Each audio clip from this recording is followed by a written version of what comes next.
ಯಾವುದೇ ವೈರಸ್ಗಳು ಜೀವವನ್ನೇ ತೆಗೆದು ಬಿಡುತ್ತೆ. ಇದು ಬಹಳ ಪ್ಯಾನಿಕ್ ಆಗ್ಬಿಡಿ ಜನ ಅಂತೇಳಿ ಈ ತರ ಎಲ್ಲ ಮಾಡುವಂಥದ್ದು ಬಹಳ ಇದೆ. ನಾವು ಯಾವುದೇ ವೈರಸ್ಗೆ ನಾವು ಏನು ತಗೊಳ್ಳೋದಿಲ್ಲ ಅಂತೇಳಿ ಅಪೋಸ್ ಮಾಡಿ ತಗೊಳ್ಳೇ ಇಲ್ಲ ಅವರು.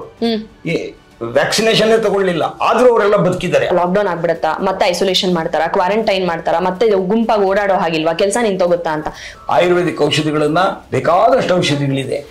ಎಲ್ಲಾ ವೈರಸ್ಗೂ ಒಂದೇ ಔಷಧಿ, ಅದಕ್ಕೆಲ್ಲ 106 ಔಷಧಿ ಕೊಡೋ ಅವಶ್ಯಕತೆನೇ ಇಲ್ಲ. ಮನುಷ್ಯ ಹೆಚ್ಚೋ ಒಂದು ವೈರಸ್ ಹೆಚ್ಚೋ, ವೈರಸ್ ಹೆಚ್ಚು ಅನ್ನೋ ತರ ವೈಭವೀಕರಿಸ್ತಿದಾರಲ್ಲ, ಮನುಷ್ಯನಲ್ಲ ಹಂಗಾರೆ ಏನು ಇಲ್ವೇ ಇಲ್ವ ಹಂಗಾರೆ.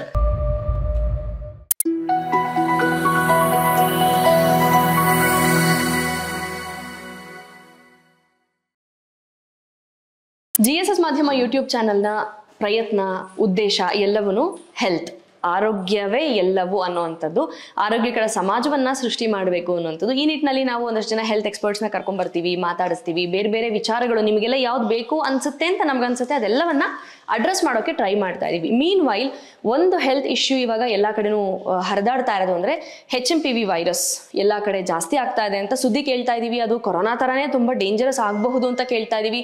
ಇನ್ನೊಂದು ಕಡೆ ನೋಡಿದ್ರೆ ಚೈನಾದಿಂದನೇ ಕೆಲವರು ವಿಡಿಯೋ ಮಾಡಿ ಕಳಿಸ್ತಾ ಇದ್ದಾರೆ, ಏನಂತದ್ದು ಏನೂ ಕಾಣ್ತಾ ಇಲ್ಲ ಇಲ್ಲಿ ಅಂತ ಹೇಳಿ.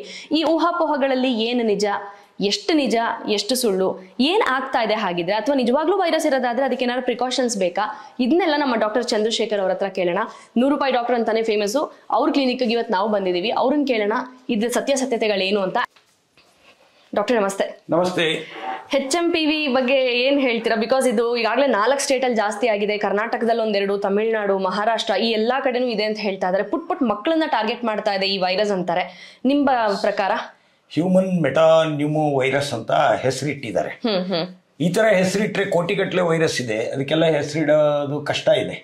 ಯಾಕೆಂದ್ರೆ ಒಂದೊಂದು ವರ್ಷನೂ ಒಂದೊಂದು ಹೆಸರು ಹೊಸದಾಗಿ ಇಡ್ತಾ ಇದ್ದಾರೆ. ಬಟ್ ಎಲ್ಲದರ ಸಿಂಪ್ಟಮ್ಸ್ ಒಂದೇ ಇರುತ್ತೆ, ನೆಗಡಿ, ಕೆಮ್ಮು, ಸೀನು, ಶೀತ, ಜ್ವರ. ಇದು ಸಾಮಾನ್ಯವಾಗಿ ನವೆಂಬರ್ ಡಿಸೆಂಬರ್ ತಿಂಗಳಲ್ಲಿ ಬರುವಂತದ್ದು ಅನ್ನೋದನ್ನ ನಾವು ಮೊದಲಿಂದಲೂ ಎಲ್ಲರಿಗೂ ಇದನ್ನ ಮನವರಿಕೆ ಮಾಡ್ಕೊಡ್ತಾ ಇದ್ವಿ. ಯಾವುದೇ ವೈರಸ್ಗಳು ಜೀವವನ್ನೇ ತೆಗೆದು ಬಿಡುತ್ತೆ, ಇದು ಬಹಳ ಪ್ಯಾನಿಕ್ ಆಗ್ಬಿಡಿ ಜನ ಅಂತೇಳಿ ಈ ತರ ಎಲ್ಲ ಮಾಡುವಂಥದ್ದು ಬಹಳ ತುಂಬಾ ಕಠಿಣ. ಇದು ಮಾಡಬಾರ್ದು. ಇದಕ್ಕೂ ಕೋವಿಡ್ಗೂ ಏನೋ ಸಂಬಂಧ ಇಲ್ಲ. ಕೋವಿಡ್ ಕೂಡ ಅದೇ ಲಕ್ಷಣಗಳನ್ನು ಹೊಂದಿತ್ತು. ಕೋವಿಡ್ ಸಮಯದಲ್ಲೂ ಒಂದು ಕಮ್ಯುನಿಟಿಗೆ ಅವರು ಅವರ ಧರ್ಮಶಾಸ್ತ್ರದಲ್ಲಿ ಹೇಳಿದೆ, ನಾವು ಯಾವುದೇ ವೈರಸ್ಗೆ ನಾವು ಏನು ತಗೊಳ್ಳೋದಿಲ್ಲ ಅಂತ ಹೇಳಿ ಅಪೋಸ್ ಮಾಡಿ ತಗೊಳ್ಳೇ ಇಲ್ಲ ಅವರು. ವ್ಯಾಕ್ಸಿನೇಷನ್ ತಗೊಳ್ಳಿಲ್ಲ, ಆದ್ರೂ ಅವರೆಲ್ಲ ಬದುಕಿದ್ದಾರೆ. ಅವ್ರು ಯಾರು ಸಾಯ್ಲಿಲ್ಲ, ಅವ್ರು ಯಾರು ಸ್ಪ್ರೆಡ್ ಮಾಡಲಿಕ್ಕಾಗಲಿಲ್ಲ.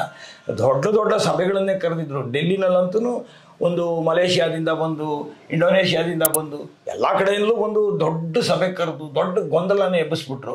ಆಗ್ಲೂ ಕೂಡ ಅವ್ರು ಯಾರಿಗೂ ಕೊಡ್ಲಿಲ್ಲ. ಅವ್ರು ಯಾರು ಮಲೇಷಿಯಾಕ್ಕೆ ಹೋದ್ರು, ಅವರೆಲ್ಲ ಒಟ್ಟೊಟ್ಟಿಗೆ ಗುಂಪಲ್ಲಿ ಸತ್ತೋಗ್ಲಿಲ್ಲ. All said and done. Common ಮ್ಯಾನ್ಗೆ ಇವಾಗ ಒಂದು ಭಯ ಇದೆ, ಮತ್ತೆ ಕೋವಿಡ್ ತರ ಲಾಕ್ಡೌನ್ ಆಗ್ಬಿಡತ್ತಾ, ಮತ್ತೆ ಐಸೋಲೇಷನ್ ಮಾಡ್ತಾರ, ಕ್ವಾರಂಟೈನ್ ಮಾಡ್ತಾರ, ಮತ್ತೆ ಗುಂಪಾಗಿ ಓಡಾಡೋ ಹಾಗಿಲ್ವಾ, ಕೆಲಸ ನಿಂತೋಗುತ್ತಾ ಅಂತ ಒಂದು ಕ್ಲಾರಿಟಿ ಕಾಮನ್ ಮ್ಯಾನ್ಗೆ, ಕಾಮನ್ ಪೀಪಲ್ ಕೊಡೋದಾದ್ರೆ. ಖಂಡಿತವಾಗ್ಲೂ ಯಾರು ಪ್ಯಾನಿಕ್ ಆಗೋ ಅವಶ್ಯಕತೆ ಇಲ್ಲ.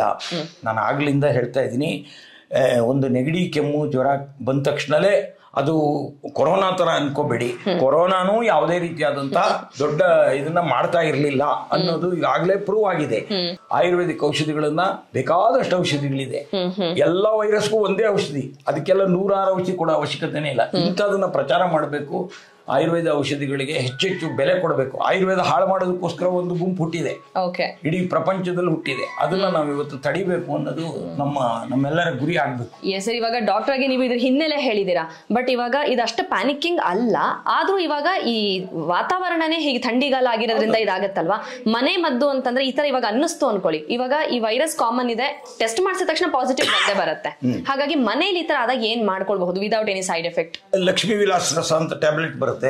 ಲಕ್ಷ್ಮೀ ವಿಲಾಸ್ ರಸ ಒಂದೊಂದು ಮಾತ್ರೆ ತಗೋಬಹುದು, ಕಷಾಯ ಮಾಡ್ಕೋಬಹುದು. ಲವಂಗ, ಜೀರಿಗೆ, ಧನಿಯಾ, ಕಾಳುಮೆಣಸು ಇದೆಲ್ಲ ಹಾಕಿ ಒಂದು ಅರ್ಧ ಲೋಟದಲ್ಲಿ ಚೆನ್ನಾಗಿ ನೀರಲ್ಲಿ ಬಾಯ್ಲ್ ಮಾಡಿ ನಂತರ ಹಾಲು ಹಾಕ್ಬೇಕು. ಹಾಲನ್ನೇ ಮೊದಲು ಹಾಕ್ಬಾರ್ದು. ಹಾಲು ಮೊದಲು ಹಾಕ್ಬಿಟ್ರೆ ಹಾಲು ಹೊಡೆದೋಗ್ಬಿಡುತ್ತೆ. ಸ್ವಲ್ಪ ಬೆಲ್ಲ ಕದ್ರ ಬಿಟ್ಟು ಕುಡಿಸ್ಬೋದು ಮಕ್ಕಳಿಗೆ. ಯಾರು ಬೇಕಾದ್ರೂ ಕುಡಿಬಹುದು. ಕಾಫಿ ಇದ್ದಂಗಿರುತ್ತೆ, ಕಾಫಿ ಬದಲಿಗೆ ಅದನ್ನು ಕುಡಿಬಹುದು. ಈ ರೀತಿ ಮನೆಯಲ್ಲೇ ಕಷಾಯಗಳನ್ನು ಮಾಡ್ಕೊಂಡು ಕುಡಿಬಹುದು. ನ್ಯೂಟ್ರಿಷಿಯಸ್ ಇದನ್ನ ತಗೊಳ್ಬೇಕು. ಈ ಸಂದರ್ಭದಲ್ಲಿ ಯಾವುದೇ ಕಾರಣಕ್ಕೆ ನಾವಾಗೆ ಪ್ಯಾನಿಕ್ ಆಗೋ ಬದಲು ಫುಡ್ನಲ್ಲೇ ನ್ಯೂಟ್ರಿಷನ್ ಜಾಸ್ತಿ ಸಿಗ್ತಕ್ಕಂಥ, ಈಗ ನುಗ್ಗೆಕಾಯಿ ಇರ್ಬೋದು, ಬೇರೆ ಬೇರೆ ಯಾವುದೇ ತರಕಾರಿಗಳು, ಕ್ಯಾರೆಟ್ ಇರ್ಬೋದು, ಇಂಥ ತರಕಾರಿಗಳು ಜಾಸ್ತಿ ತಗೊಳ್ಳುವಂಥದ್ದು, ಹಣ್ಣುಗಳನ್ನು ಜಾಸ್ತಿ ತಿನ್ನುವಂಥದ್ದನ್ನು ಮಾಡ್ಕೊಂಡಾಗ ಆಟೋಮೆಟಿಕ್ ಆಗಿ ತಾನೇ ಕಡಿಮೆ ಆಗುತ್ತೆ. ಯಾವಾಗ ಮನುಷ್ಯನ ಇಮ್ಯುನಿಟಿ ಜಾಸ್ತಿ ಆಗುತ್ತೆ.